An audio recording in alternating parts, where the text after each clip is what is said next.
Salut tout le monde! Bienvenue sur Nourrir Don't Care. Moi, c'est Caroline. Je vais vous parler aujourd'hui du syndrome de Turner, qui est une anomalie des chromosomes sexuels dont je suis atteinte. Dans le fond, nous, les filles, on a toutes nos deux X dans nos chromosomes. Les garçons, eux, c'est un X et un Y. Et les filles qui ont le syndrome de Turner, eux, il leur manque le deuxième X au complet ou une partie du deuxième X.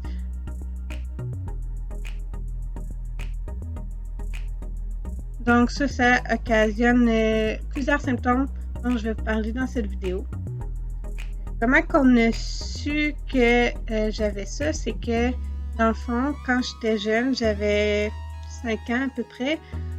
Moi, j'ai une sœur qui est 3 ans plus jeune, puis elle était pas mal de la même grandeur que moi. Donc, elle avait peut-être 3 ans, moi 6 ans.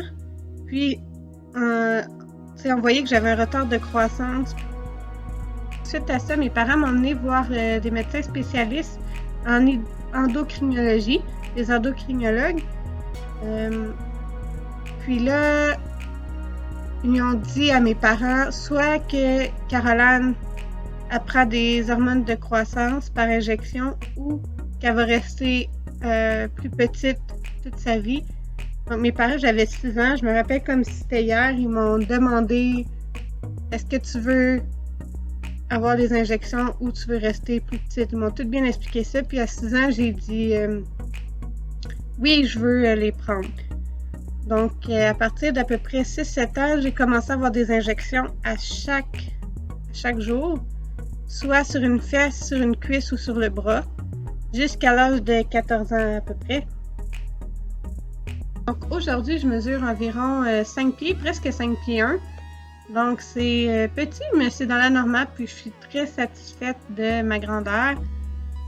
Si j'aurais pas eu les hormones de croissance, j'aurais peut-être mesuré 4 pieds 8, environ 4 pieds 10. Donc, les hormones de croissance ont eu un bel effet sur moi. Par la suite, j'avais environ 14-15 ans, puis j'avais pas eu mes règles encore, donc j'ai pris des hormones pour faire déclencher mes règles. Donc, à 15 ans, j'ai eu mes premières règles, puis par la suite, j'ai toujours pris la pilule contraceptive pour avoir mes règles régulièrement. Donc, les symptômes que j'ai par rapport au syndrome de Turner, c'est que je suis petite. Le deuxième, ça serait mes problèmes de glande thyroïde. Donc, depuis que j'ai 12 ans à peu près, je prends des pilules pour la glande thyroïde qui s'appelle la Synthroid.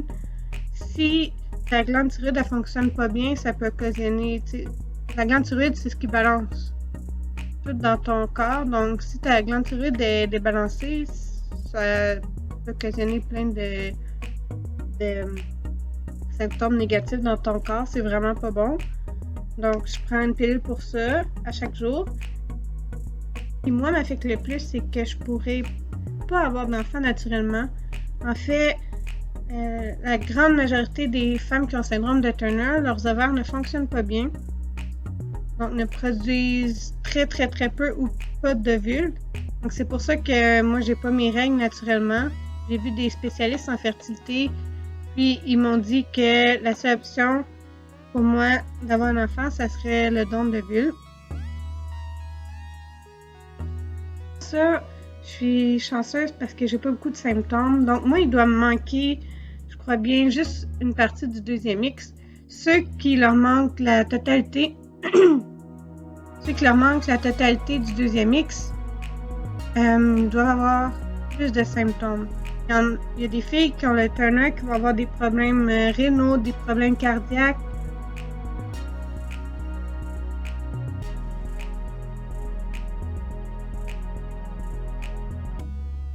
Il y a des filles qui vont avoir des problèmes à l'apprentissage.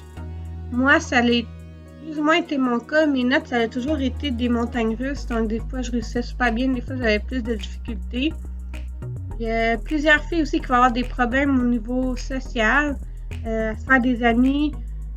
Puis, il y en a plusieurs aussi qui vont avoir leurs premières expériences sexuelles ou leur premier amoureux plus tard.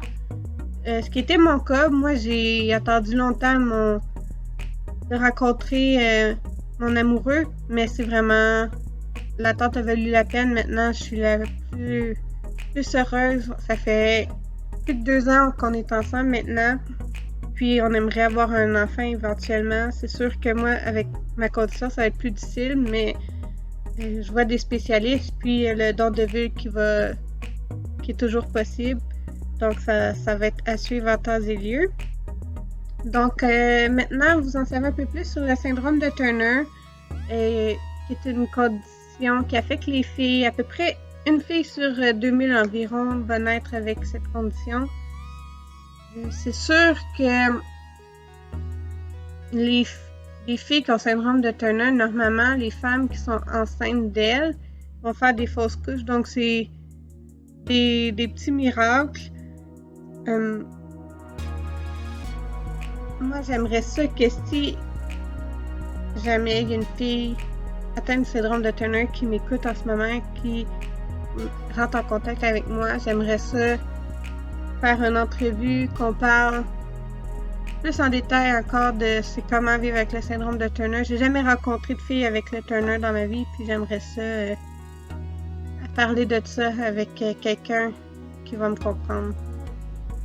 La semaine prochaine, je vais faire une vidéo sur l'alopécie, la pelade, qui est la perte de cheveux et du poids sur le corps. Donc, je vais vous parler de mon expérience par rapport à ça. Donc, restez à l'affût et on se revoit dans une prochaine vidéo tout le monde. Portez-vous bien. Bye bye.